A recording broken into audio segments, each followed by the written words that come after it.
Stop Ronquidos nace ante la problemática social de que el 74% de nuestra población actual sufre de ronquido y las consiguientes apneas a posteriori.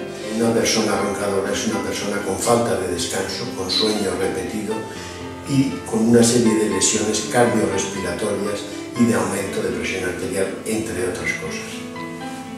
Stop Ronquidos utiliza la técnica del adelantamiento mandibular, de forma que cuando adelantamos nosotros la mandíbula mediante una pequeña férula similar a la de ortodoncia, adelantamos también la lengua y esta deja de comprimir el conducto por donde pasa el aire.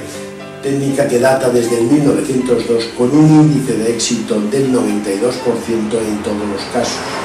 Eso significa que esta técnica puede llegar a curar de forma definitiva tanto el ronquido como las posibles apneas existentes.